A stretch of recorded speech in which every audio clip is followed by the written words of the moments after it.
सर्वस्वरूपे सर्वेशी सर्वशक्ति समन्विते भयेभ्यस्त्राहिनो देवी दुर्गे देवी नमोस्तुते। ప్రేక్షకులందరికీ కూడా నవరాత్రి పండుగ శుభాకాంక్షలు। మన రాజమండ్రిలో ప్రతి సంవత్సరంలాగే ఈ సంవత్సరం కూడా శరన్నవరాత్రి ఉత్సవాలు చాలా వైభవంగా జరుగుతుండగా మన శివకామేశ్వరి పీఠం మీకు అందరికీ తెలిసినట్టుగా సుమారుగా 700కు పైగా సంవత్సరాల ఇతిహాసం గల ఈ యొక్క పీఠము ప్రతి సంవత్సరంలాగే ఈ సంవత్సరము కూడా 34వ నవరాత్రి విశేష పూజలు మనచే ఆ అమ్మవారైనటువంటి శివకామేశ్వరి అమ్మవారు అందుకుంటున్నారు।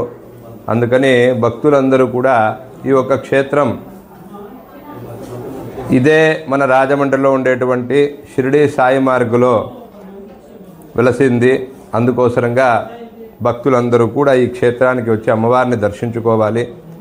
ఇక్కడ ప్రతిరోజు విశేషంగా మనం ఎన్నో చోట్ల ఈ పూజా కైంకర్యాలన్నీ కూడా చూస్తూనే ఉంటాం। అమ్మవారికి విశేషమైనటువంటి అలంకరణలు చేస్తున్నారు, అభిషేకాలు చేస్తున్నారు, హోమాలు చేస్తున్నారు। అంతకన్నా విశేషంగా అన్నదానం మహాదానం విద్యాదానం అతఃపరం అన్నట్టుగా ఇక్కడ మనకి ఈ సంవత్సరము ప్రతిరోజు కూడా వచ్చేటువంటి అందరూ భక్తాదులకి కూడా అన్న సంతర్పణ యథేచ్ఛగా చేస్తున్నారు।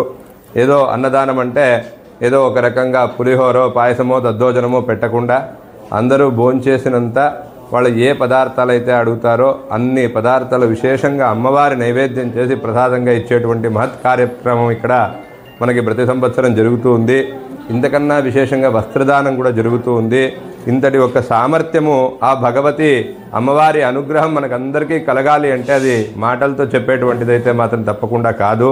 ఇక్కడ ఆ అమ్మవారి సాన్నిధ్యం ఉంటేనే ఇవన్నీ చేసేదానికి సాధ్యమవుతుంది। కనుక ఈ పీఠం యొక్క పీఠాధిపతులైనటువంటి ఈమెని దక్షిణామూర్తి సిద్ధాంతి వారొచ్చే విశేషమైనటువంటి పూజలు అందుకుంటా పరిపూర్ణ దీక్షాపరులైనటువంటి ఈమెని దక్షిణామూర్తి సిద్ధాంతి గారు తెల్లవారుజామున 5 గంటల నుంచి కూడా ప్రతిరోజు రాత్రి 12 గంటల వరకు విశేషంగా అమ్మవారిని సేవిస్తూ ప్రతిరోజు అమ్మవారికి సువాసనలచే బాలలచే కుంకుమార్చనలు చేయిస్తూ అదే మాదిరిగా ప్రతిరోజు కూడా గణపతి నవగ్రహ మృత్యుంజయ ఆయుష్య అదే మాదిరిగా ధన్వంతరి ఇత్యాది హోమాలన్నీ కూడా నిర్వర్తిస్తూ లోకా సమస్తాః సుఖినో భవంతు అనే ఒకే ఒక్క పదం పైన అందరూ కూడా సంతోషంగా ఉండాలి, లోకమంతా సుభిక్షంగా ఉండాలని చెప్పేసి కైంకర్యాలన్నీ కూడా నిర్వర్తిస్తున్నారు।